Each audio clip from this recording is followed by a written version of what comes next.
আসসালামু আলাইকুম। প্রথমে দুঃখ প্রকাশ করছি তোমাদেরকে কষ্ট দেওয়ার জন্য, দৈব চয়নের কারণে। এটা কেউ মনে করছে একটা হাসি ঠাট্টার বিষয়, আমাদেরকে ইচ্ছা করে কষ্ট দিয়েছে, কিংবা এরকম উদ্ভট কেন চিন্তা করলো, এটা কি ফায়দা হবে। আমাদের লক্ষ্য ছিল যে কোনো রকমের বায়াস যেন এটার মধ্যে না ঢোকে। অনেক সময় শত প্রচেষ্টা সত্ত্বেও বায়াস ঢুকে পড়ে, নিজের উপরে যদি ছেড়ে দিই। কিন্তু দৈব চয়নটি এসছে যেন নিজেকে এর থেকে দূরে রেখে ফেলতে পারি। আমরা যে কজনই এটার সঙ্গে শরিক ছিলাম, তাদের কারো কোনো রকমের বায়াস এটার মধ্যে না ঢোকে, যাতে মুক্ত মনে যেখানে জায়গা হয়েছে, আমার নম্বর পড়েছে, সেখানে গেলাম, সেখানে আমি আমার কাজ করব। এটা অসুবিধা, ব্যক্তিগত অসুবিধা হয়।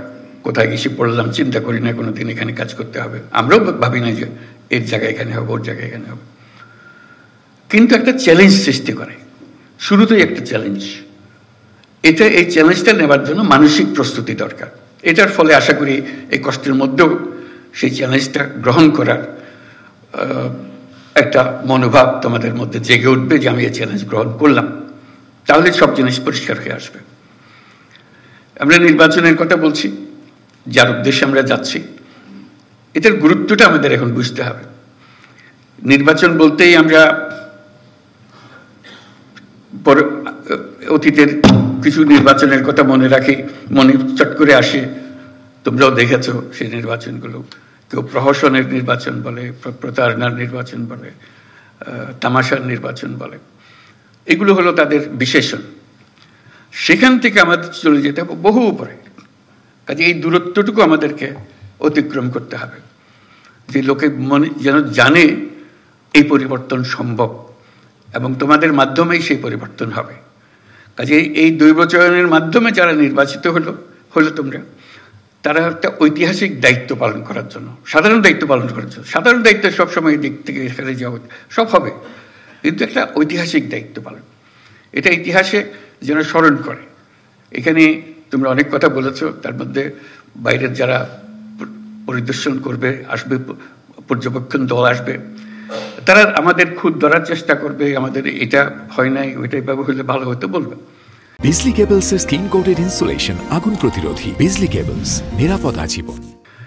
এবারের নির্বাচন হলো এমন নির্বাচন, তারা স্মরণ করবে বাংলাদেশের নির্বাচনটা আমরা দেখেছিলাম, এটা এরকম। তারা নানা দেশে এটা বলবে, এরকম একটা নির্বাচন। তারা এটা দৃষ্টান্ত হিসেবে নিয়ে যাবে তাদের মাথায়, বারে বারে বলবে এই নির্বাচনের মতো নির্বাচন আমরা কখনো দেখিনি, আমরা এই কাজ করি, এটা আমাদের একটা পারদর্শিতা আছে। কিন্তু এখানে যে নির্বাচন দেখে গেলাম, সেটা আমাদের একটা স্মরণীয় পরিদর্শন হলো, আমাদের স্মরণীয় অভিজ্ঞতা হলো। সেই অভিজ্ঞতা আমরা এখান থেকে নিয়ে যাব। সেই ধরনের একটা নির্বাচন আমরা করে যেতে চাই। আরেকটা বিষয় হলো, এটা সাধারণ নির্বাচন নয় যে 5 বছর পর পর একটা নির্বাচন হয়, দেশের সরকার পরিবর্তন হয়। এটা রুটিন একটা কাজ। এবারের নির্বাচনের যেটা আন্ডারলাইন করা বারে বারে দরকার, এটা হলো গণ অভ্যুত্থানের পরবর্তী নির্বাচন।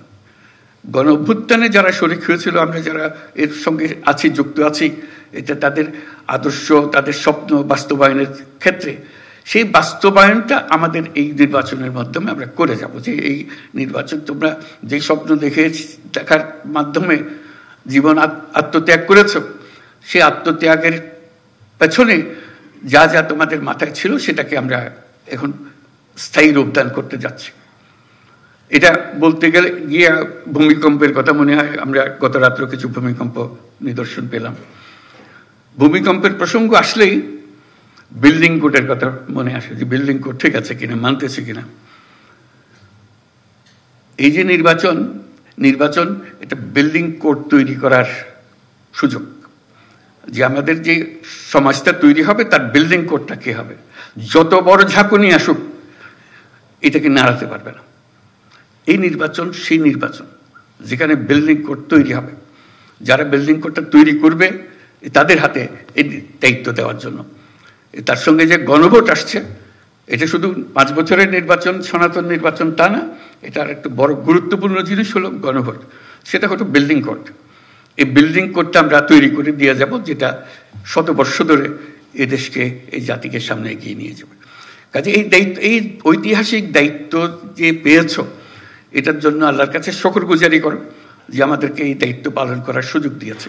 আমরা সারা জীবনে যখন জীবনে কি করলাম সেটা বিচারে বসবো, এটার জন্য 1 নম্বরে আসে যে আমি এটাতে শরিক ছিলাম, এই বিল্ডিং কোড তৈরি করে দিয়ে এসছি বলে আজকে দেশটা আমরা পেয়েছি, আমাদের সন্তানদের কাছে এই দেশ অর্পণ করে যেতে পারছি।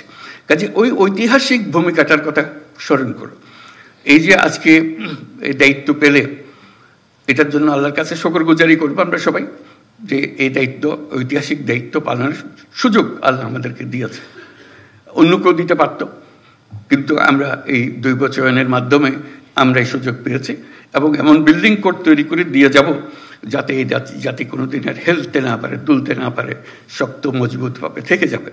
সেটাই হলো আমাদের চ্যালেঞ্জ এই নির্বাচনের মধ্যে যেটা আছে, আমরা যেটা করতে চাচ্ছি। 5 বছরের নির্বাচন, সনাতন নির্বাচন, সেটা হচ্ছে একটা ভিন্ন নির্বাচন।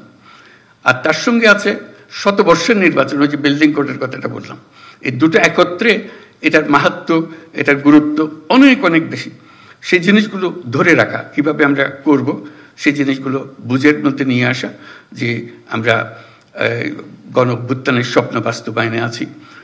এভাবে আমি বলেছি যে এটা আমাদের ধাত্রীর কাজ করতে হচ্ছে, তাই নতুন বাংলাদেশ জন্ম লাভ করবে এই নির্বাচনের মাধ্যমে। এই নির্বাচন আমাদেরকে নতুন বাংলাদেশের দরজা খুলে দেবে। তো কাজে নতুন বাংলাদেশের যে জন্ম হবে, এই আমাদের যারা এখানে উপস্থিত আছি তাদের ভূমিকা হলো ধাত্রীর ভূমিকা, যে আমরা যেন সুন্দর সুষ্ঠু সেই জন্মটা দিতে পারি তাদেরকে, সেই ভবিষ্যৎ বাংলাদেশে। নতুন বাংলাদেশ তো নিজে নিজে আসমান থেকে আসবে না, আমাদের হাতে তার জন্ম লাভ করবে। এই জন্ম লাভের প্রথম সূত্রটা হলো, প্রথম স্থানটা হলো তোমাদের হাতে, যেটা এই নির্বাচন করতে যাচ্ছ। সেটা করার জন্য আমরা কিভাবে করতে পারবো সেটা জানা, যে আমরা এটা দীর্ঘমেয়াদের এক জিনিসের তৈরি করতে যাচ্ছি। এই সময়টুকু, যেটুকু সময় নির্বাচনে, মাত্র ফেব্রুয়ারি মাসে নির্বাচন হবে, এটার গুরুত্ব এত বেশি। প্রতিদিন তোমাকে চিন্তা করতে হবে যে আজকে আমার কি দায়িত্ব, কি করব আমি। এটাকে সর্বাঙ্গ সুন্দর নির্বাচন করার জন্য, মজবুত নির্বাচন করার জন্য, সবাইকে বোঝানোর জন্য, সবাই যেন একমত হয়। এটা তাকে জোর করে করানোর বিষয়ে আমরা যাব না। আমরা বলছি সবাই একমত হয়ে, একত্র হয়ে আমরা করব, দলমত নির্বিশেষে সবাই একমত হবে যে আমরা একটা নতুন নির্বাচন, নতুন বাংলাদেশ গড়ার জন্য আমরা আজকে তার জন্ম দেওয়ার মুহূর্তে এসেছি। সেই জন্মটা লাভ করবে। আগে একটা স্বপ্ন দেখেছিল গণ-অভ্যুত্থানের মাধ্যমে, আজকে বাস্তবের পথের মধ্যে আমরা তাকে উঠিয়ে দিচ্ছি। সেই নির্বাচনের মাধ্যমে আমরা যেন অগ্রসর হতে পারি, যেন দেখতে পারি কি আছে। স্বপ্নের মধ্যে যা যা ছিল আমরা সেটা করতে থাকবো। তার মধ্যে বিভিন্ন বিভাগ থেকে আমরা এসেছি, বিভিন্ন জেলার থেকে। এটা তার মধ্যে একটা প্রতিযোগিতাও যেন হয়। আমি বারে বারে স্বরাষ্ট্র মন্ত্রণালয়কে বলছি, শুধু দিয়ে দিলাম কাজে তা না, তার মধ্যে একটা আনন্দ থাকতে হবে, চ্যালেঞ্জ থাকতে হবে।